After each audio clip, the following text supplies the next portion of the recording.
Hello everybody, Raven Knight here. So ever since Khatun hit the scene, I've been getting a question over and over again, and I think it's time we really unpack this. The question is, now that Astria has been captured, what's going to happen? Will she die? Will Horkos crumble? Will Chimera finally get some time in the spotlight? Will Gul'jin go after Griffin next? Essentially, now that the big evil villain has been vanquished, will we get our happily ever after? Well, the short answer is no, am I right? I mean, obviously, it's not going to be that cut and dry, and this was always going to be one of the major problems with making Astria the de facto villain of every season, where she's always the hooded claw, working in the background and manipulating everything to her whim, where even in Horkos' supposed defeat, she's still undeterred. See, when you create a villain like this, who seems almost immovable and unconquerable, and you finally have her brought to heel, now you're left with a sort of cognitive dissonance. You recognize that this simply doesn't make sense. How could this immovable and unbreakable force finally be defeated by a complete out-of-nowhere upstart? It begs a lot of questions, and that's why everyone is scrambling for answers. What's going to happen now? And I won't lie, it was a little worrying at first to consider. The past few years of For Honor have all been guided by Astria and Horkos. Think on it for a second. Year 4 was completely dedicated to the establishment of Horkos and Chimera. Year 5 detailed the consequences of the Horkos and Chimera War. Year 6 took a brief break for seasons 1 through 3 to give us some history and myth, but then season 4 brought it all right back with the Ravier invasion of Arabia. Then you have Year 7, which brought Horkos back into the spotlight again with the Horkos-sponsored Inquisition in Season 1, the Vela-led invasion and conquest of Mesoamerica in Season 2, the Horkos-sponsored Theater of Bones in Season 3, and finally the recruitment of Maddox to Horkos in Season 4. Now this year, Horkos has been largely quiet as we establish some history and lore again, but now in Season 4 we see Horkos gets lured into a trap and finally get defeated? I mean, how can For Honor function without Horkos as their enemy? And yeah, this was always a criticism I had with Horkos. Part of what made Apollyon so engaging to me was while she was unquestionably the villain, with her death the conflict didn't just end. Apollyon set all the factions up to rekindle the war she longed for, so though she was the ultimate villain, there was never any concern about the end of conflict with her gone. The conflict would continue because Apollyon understood the differences between the factions, their cultures, creeds, outlooks, and their animosity, and turned those against each other. The need for the Knights to get justice against the Vikings was what fueled the Blackstone Crusade into Valkenheim. The Vikings' need to plunder and regain their fighting spirit was what egged them on so that they would invade the Mire. The Samurai's need to persevere and to endure was what allowed them to unify and finally launch their counterattack. And in the end, it all brought them to her. And all of them were geared up for battle. To me, it was perfection. You came into my home. And you brought your armies. What did you think would happen? Peace? That isn't how the world works.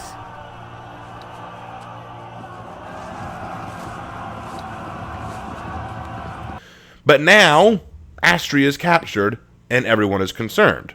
Where will be the conflict now? Horkos was always the instigator of everything, and Horkos always had a situation where they cause a problem, then a hero comes in to fix the problem, and then Horkos backs off, and then the status quo resumes. So today I want to discuss what I think will happen. Bear in mind that this is all just my suspicion. Firstly, let's answer the big question. Will Astria die and will Horkos go away?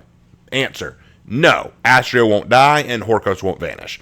Horkos is too far-reaching for the Khatun to break with one simple attack, and Astria isn't stupid enough to bring all of her forces to one meetup.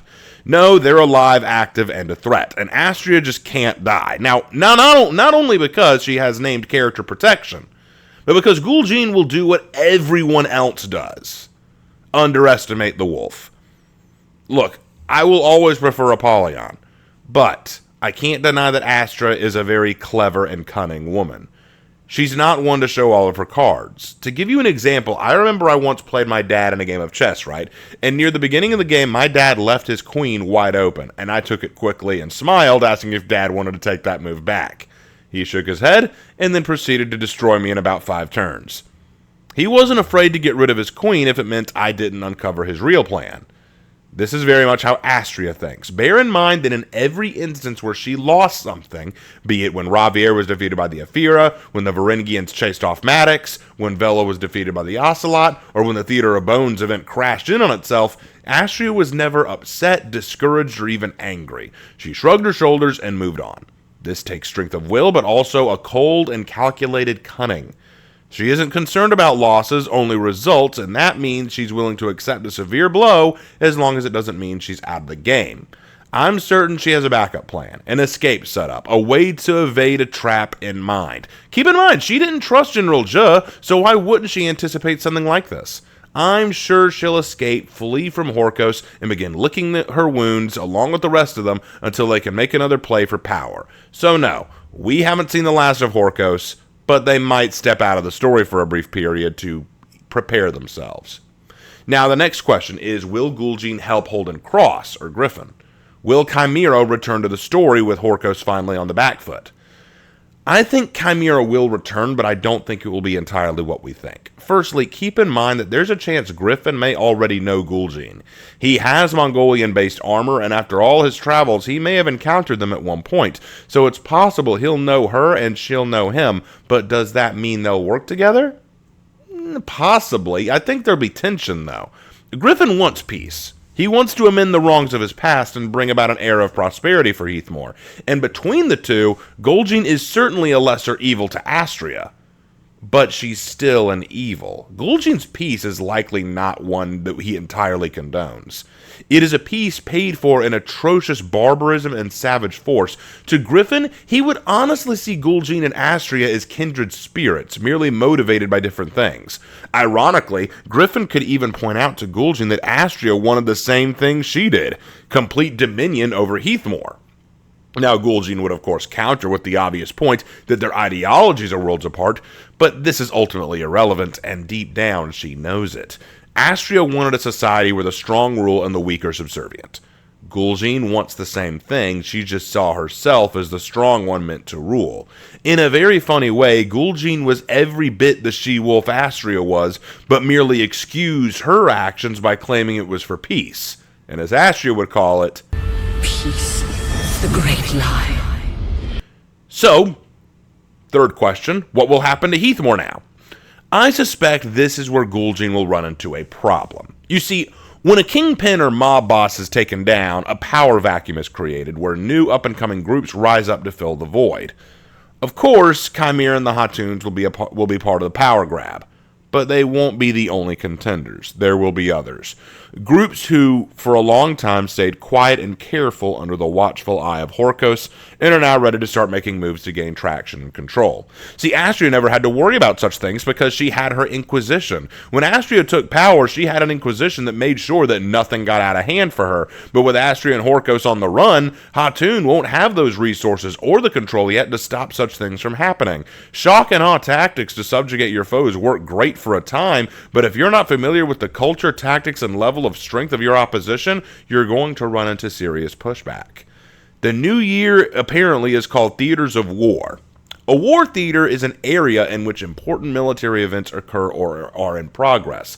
What this likely means is that pockets of animosity, war, and conflict are sparking everywhere, and the faction leaders, as we see in the image for the year, are all scrambling to either put out the fires or start them up for their own benefit. We see Gul'jin at the table herself, but she's not the sole Outlander, meaning she has her own stake in this apart from the faction. It's possible she could be responsible for some of these conflicts herself, or she could be seeking alliances to help deal with them. Whatever the case, the faction leaders here are clearly invested in these different territories and battles, and the Khatun cannot hope to quell all of them themselves. It's just not possible. So in conclusion, I do not think Horkos or Astria are dead by any means. I do not think Chimera is interested in a war or conflict with the Khatuns, but I also don't think Gul'jin is going to get everything her way. I have a feeling her removal of the she-wolf from the flock is only signaling other predators to step up where the Horkos pack once ruled, and only one shepherd won't be enough to hold them all back. Now, of course, all of this is speculatory. I don't know 100%. This is all just my guess. So in answer to the big questions, I suppose I gave them as best as I could here. Astria and Horkos are not gone. Gul'jin isn't going to have everything their own way. Chimera may be willing to work alongside the Khatuns, but not entirely happily. And I think that we're going to see a year coming up that will see a lot of separated and sparse battles as different groups and factions try to fill the void that Astria left behind. But those are just all my thoughts. Hope you guys enjoyed, and I will see you in my next video. Take care.